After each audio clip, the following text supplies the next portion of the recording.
Avos of Nosson, that's like a medrash, says a story, a ma'aseh of Reb Shimon bar Yochai.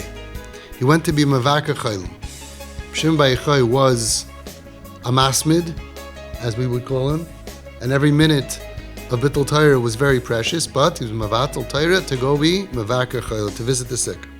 And he found somebody that had tremendous amount of pain.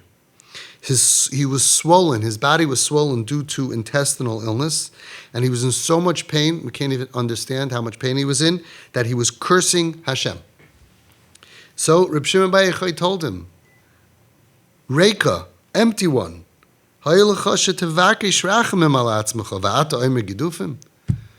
cursing God, means you believe in God. So why are you cursing God? Daven to him that he should take away your pain.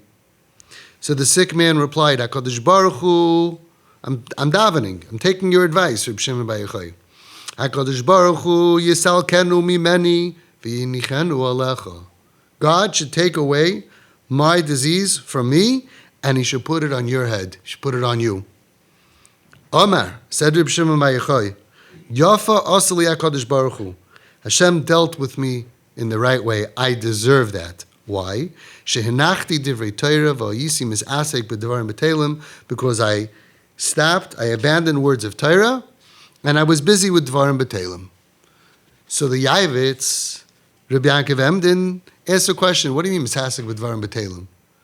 He wasn't Stam of Atul Torah, he went to do a mitzvah. He went to do a mitzvah Bikur Chaylim. So why is he saying, I deserve it, I should have stayed in learning, and instead I had Dvarim B'Telem? What Dvarim B'Telem? So listen to what the Avos explains. Reb Shimon bar Yochai was over on what the Chachamim say. Chachamim say, Al tenachim chavercha b'shosha meisa mutar lefanav, v'al tishtadel l'roisei b'shas kalkulasei. And the Chachamim say in Erev and Hayisur mavirim, al das v'al das koinoi. And the Gemara says in Baba Basra, Ein odom nitfas al tzaroi. A person should not be judged for what he says when he's in pain. Chazal taught us that when someone is in pain, don't judge them. Don't look down on them. Pain can do crazy things to people. And Reb Shimon bar Yochai, it's hard to say the words, milanu like Reb Shimon like Koil, the highest possible, he made a mistake. That's what he says. He was over on the Chachamim. And what did he do? He judged the man who was in pain. He judged him. And this was a wake-up call from that man. He said, rebuking somebody while they're in pain is the exact opposite of the mitzvah of Bikur Chaylim. Bikur Chaylim is you go to someone in pain and you make them feel better. You don't criticize them. You don't call them shaita, reika. You don't make them feel bad. How are you cursing Hashem? Oh, very nice. You cursing? You want to have them cursing Hashem? You want to switch places? We'll switch places. We will see how you do. You're not supposed to aggravate them and give them musar. So Shimon bar Yochai says, I came to do a mitzvah Bikur Chaylim. For that I would give up learning Torah. But I didn't do Bikur Chaylim. Instead I wasted my words. I was misasik b'dvarim b'telem, because I did the opposite. And I went ahead and I told him things that is mamish adavar batal. And of course I didn't fulfill mitzvah Bikur Chaylim. I agree I should be cursed. I should be cursed because I left every Torah to go waste my time. Because I dealt with it wrong. We could say a little bit deeper. What was the curse? The curse was that the man told him, Dafka, Hashem should cure me and you should have my pain. What was his point? So I was thinking, I think it's pashut, but it's an insight.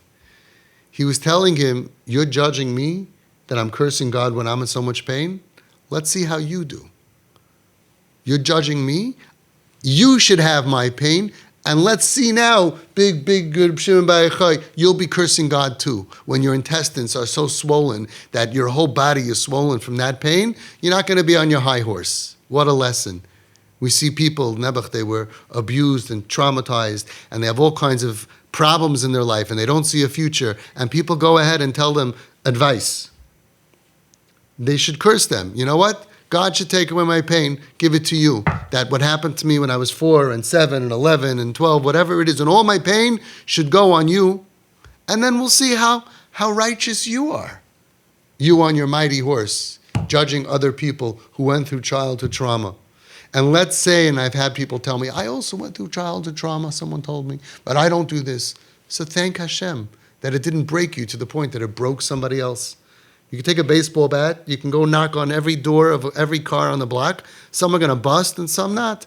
Maybe one has like some kind of a material on top of it that makes it thicker. Maybe one of them had the air conditioning on so it's stronger. I don't know. Different people have different reactions. It's not an excuse. You should thank Hashem. Say, look what could happen to somebody who goes through trauma, and I went through it, and it didn't happen to me, and I had resilience, which is a bracha from Hashem. Thank you, Hashem. Don't use your bracha of resilience against other people. So I think that that's what he was saying. He was saying, oh, you don't like the way I'm dealing with pain? You have the pain. Let's see how good you do. Wow. Wow. So what should you do when you come in contact with someone in pain? Number one, first, shower them with sympathy and empathy. Show that you truly hurt for his pain or her pain and the difficulty that they're going through. Especially if it's a child or a kid, they don't know if they'll ever get married. They don't know if they'll ever have children. They don't know what their life is going to be like. They have tremendous low self-esteem. Who's going to marry me? Who's going to want me? What's going to be with me? You have to, if you don't show sympathy and empathy for somebody, you have no right to say anything anyway. The first thing is, I'm so sorry for your pain and for everything that you're going through. Number two, what can I do for you? Do everything in your power to help them in their time of need any way you can. So what can I do for you? You want to go out to eat? You want to go for a ride? What can I do to help alleviate your stress, your pressure? You need money? What can I do for you? Number three, last but certainly not least, use your spiritual power to pray fervently to Hashem to take away the man's pain. Shimon bar Yochai told him, why curse God? Daven to him. But Shimon bar Yochai could have davened for him. He was Shimon. It's how the guys of HaKadosh Baruch Hu Mekayim. Use your koiches. Don't tell him what to do. Use your koiches. Make kabbalas and achlatas to be makabel stuff on yourself as a schus for that person. Rebbi Salanta said that davening for somebody else's ruchnius helps. And certainly davening for them, Rafa'enu, anything a person is going through, daven for them.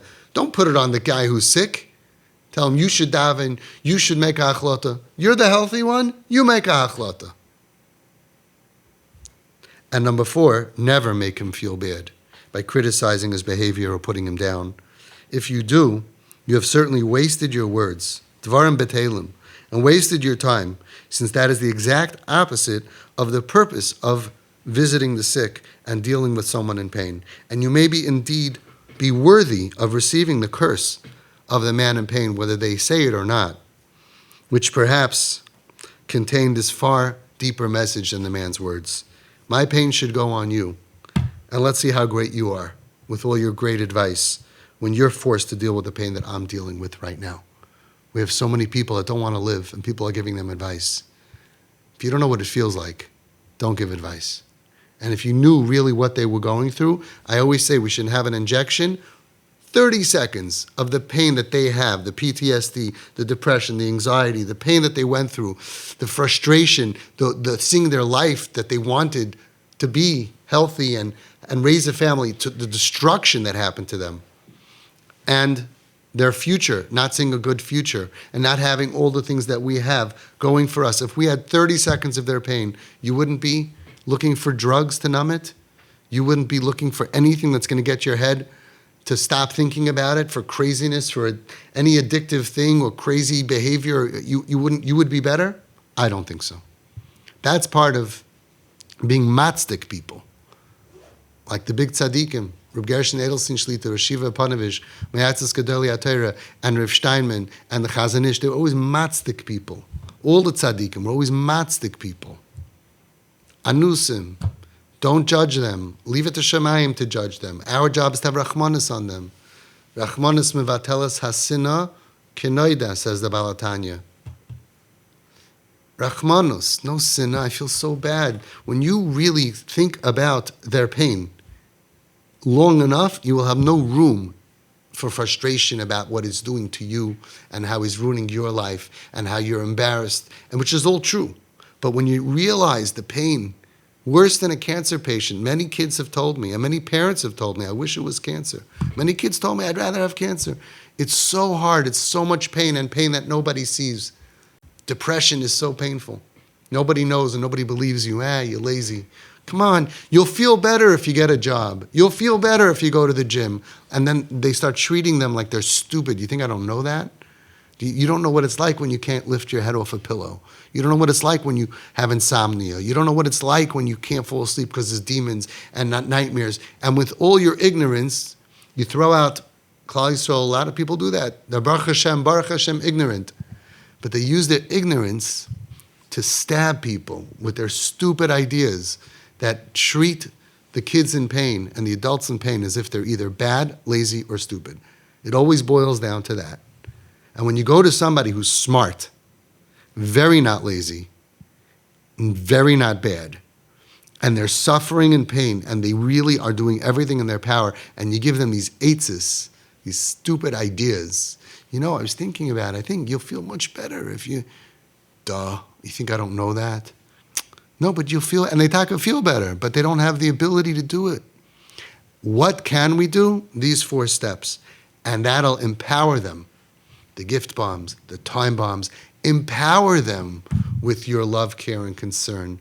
Don't drown them. How many kids were drowned out of love, care, and concern? Those parents also love their kids and have care for them and concern for them. And that's why they're saying, when are you going to get a job? What's going to be with your future? How are you going to just waste years of your life? You're just losing your life. When are you going to get your GED? How are you ever going to get a job? It's love, care, and concern. Why are you going out? It's dangerous at night. How can you go out dressed like that? What's going to be with you? It's all love, care, and concern, but it's love, care, and concern that drowns them instead of supporting them so they can have the stability of their mind and the energy to get out of this mess. That's what Reb Gershon Edelstein Shlita, the Ga'onis that he said, they are mekabel koiches from us.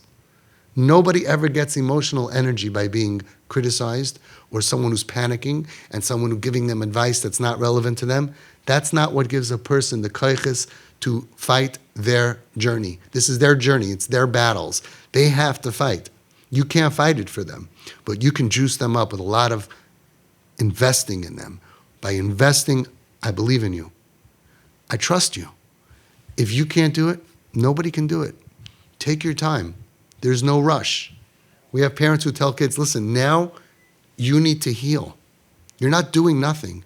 You're healing. And when you're ready to conquer the world, you're going to be the best. And you're going to have our back. And we got you now, and we will be there for you then. Trust that you can't judge them because you don't know what they've been through. How does that saying go? Don't judge me. I don't remember the rest. Something like, because you don't know what I've been through. We don't. So instead of judging people, is our